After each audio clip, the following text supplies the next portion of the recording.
गरियाबंद जिले के देवभोग से एक बड़ा मामला सामने आया है। ये मामला हर साल आता है, लेकिन पता नहीं क्यों जो प्रशासनिक अमला है इस पर ध्यान नहीं देता। हर साल तेंदुपत्ते को लेकर, जिसको हम हरा सोने के रूप में जानते हैं, उड़ीसा से ये तेंदुपत्ता गरियाबंद पहुंचता है, देवभोग ब्लॉक में पहुंचता है, जहां पे सरकार को बड़ा राजस्व का घाटा होता है। हर साल अमूमन कह सकते हैं कि बात धान की हो या फिर तेंदुपत्ते की हो, उड़ीसा से बाकायदा जो बिचौलिए होते हैं वो तेंदुपत्ते को पगडंडियों के रास्ते से, मतलब मुख्य मार्ग को छोड़कर पगडंडियों के रास्ते से ट्रक हो गया, बाइक हो गया, जो भी वाहन उससे लेकर आते हैं और यहाँ फिर मोटा लाभ कमाते हैं और सरकार को बड़ा राजस्व का घाटा होता है। अमूमन जब भी धान की खरीदी होती है, हर साल ये प्रकरण आता है कि देवभोग ब्लॉक में आज इतनी गाड़ियाँ पकड़ाई, आज इतनी गाड़ियाँ पकड़ाई। और हर साल तेंदुपत्ते को लेकर भी ऐसा ही होता है। एक ऐसा ही मामला सामने आया जब 3 कह सकते हैं कि बैग, जिसको बोरा बोलते हैं, उसमें कल एक बाइक पे एक युवक दिखता है जो कि उड़ीसा से क्रॉस करके देवभोग आ रहा था, जिसके बाद वन विभाग की टीम उसको पकड़ती है। पूरा प्रकरण समझने के लिए थोड़ा ध्यान देना पड़ेगा। तेंदुपत्ते को हरे सोने के रूप में जानते हैं, जिसका उपयोग बीड़ी बनाने, दोना पत्तल बनाने और कुछ औषधीय कार्यों में भी किया जाता है। आयुर्वेद में भी तेंदुपत्ते का उपयोग होता है। चूँकि जो गरियाबंद का देवभोग ब्लॉक का जो इलाका है वो बिल्कुल घिरा हुआ है उड़ीसा से।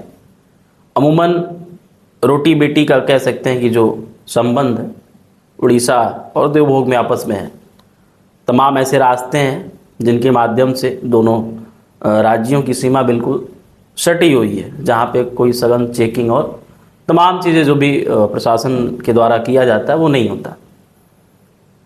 हर साल जब भी धान की खरीदी होती, ट्रालियों में भर के धान वहाँ से उड़ीसा से, चूँकि कारण ये है कि उड़ीसा में जो समर्थन मूल्य होता है, सरकार जो समर्थन मूल्य निर्धारित करती है वो वहाँ नहीं मिल पाता, जिसके बाद बिचौलिया जो होते हैं, जो मुख्य किसान है उसका भी कोई फ़ायदा नहीं है। जो बिचौलिया होते हैं वो बाकायदा किसी न किसी माध्यम से अपना यहाँ साठ गांठ बैठा के उस धान को भी लेकर आते हैं। उसी तरीके से तेंदुपत्ते को भी, जो बेचारे गरीब हैं, जो तेंदुपत्ता बीनने का काम करते हैं, तोड़ने का काम करते हैं, उनको इसका कोई लाभ नहीं मिलता। उनके पास बिचौलिया पहुंचते हैं, बिचौलिया बाकायदा उनसे कम कीमत में, काफ़ी कम कीमत में, चूँकि उड़ीसा में तेंदुपत्ते का सरकार समर्थन मूल्य भी नहीं देती और बहुत अधिक वहाँ पे खरीदी भी नहीं होती, सरकार के द्वारा खरीदी भी नहीं है, बहुत अधिक खरीदी नहीं है।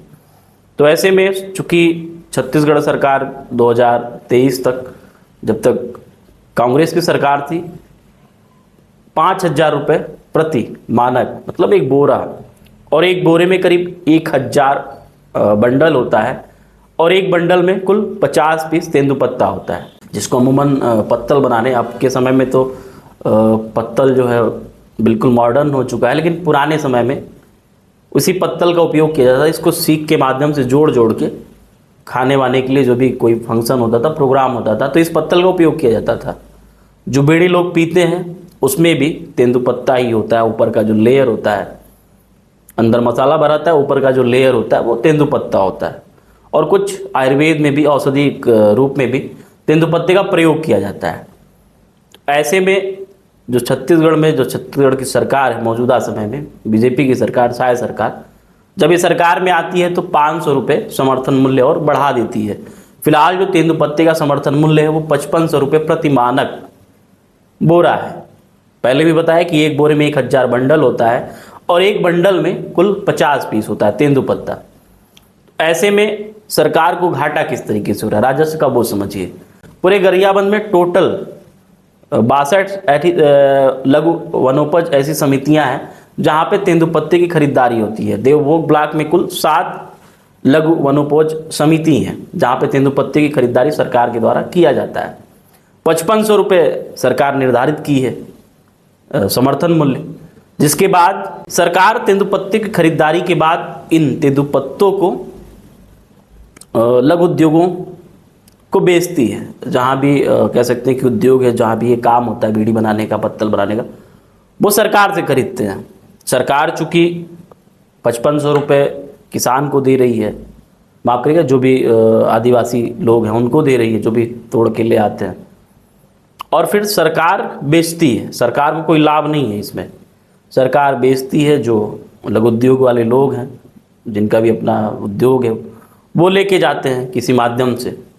तो सरकार 5500 रुपये दे रही है, बल्कि सरकार को लाभ होना चाहिए। लाभ कुछ नहीं है, बल्कि सरकार 5500 रुपये उनको दे के, जो बेचते हैं, किसान कह सकते हैं, किसानों को दे के, और खुद खरीदती है किसान, मतलब सरकार 5500 रुपये में। और जब वो बेच रही है तो कभी 5000, कभी 4800 रुपये उसको मिल रहा है। मतलब घाटा प्रति बोरे में उसको कह सकते हैं कि 500, 700, 300, 400 रुपये का घाटा हो रहा। सोचिए इस तरीके से करके कितना कुछ राजस्व पे घाटा आ रहा है। और ऐसे में अगर उड़ीसा का जो तेंदुपत्ता है, जो कि खराब क्वालिटी का, जिसको हरा सोना बोलते हैं, अगर उस पर लगाम लगता है शासन प्रशासन के द्वारा, तो हो ना हो, जो सरकार को फायदा तो नहीं है, लेकिन जो घाटा हो रहा है वो घाटा सरकार को नहीं होगा। और जो राजस्व पर लगातार भार बढ़ता है, उससे सरकार को निजात मिलेगा। फिलहाल जो वहाँ के फॉरेस्ट रेंजर, उनका कहना है कि हम लगातार पहल कर रहे हैं, नाकाबंदी करके जो भी ऐसी कह सकते हैं कि बिचौलिया हैं जो लेके आ रहे हैं, उनको हम पकड़ने का लगातार प्रयास कर रहे हैं। हमारा प्रयास यही है कि जल्द से जल्द जो ये धांधली हो रही है, उड़ीसा की सामग्री जो तेंदुपत्ता छत्तीसगढ़ के देवभोग में या पूरे कह सकते हैं गरियाबंद में जो बिक रहा है, उस पर हम जल्द से जल्द सख्त से सख्त कार्रवाई करेंगे और इस पर लगाम लगाएंगे। फिलहाल ये भविष्य के गर्व की बात है कि कब कुछ क्या ऐसा होता है, किस तरीके से लगाम लगता है। लेकिन फिलहाल जो राजस्व का घाटा हो रहा है, वो कहीं ना कहीं सरकार के खजाने पर, सरकार के कोष पर काफ़ी अधिक भारीपन डाल रहा है, काफ़ी भार बढ़ रहा है।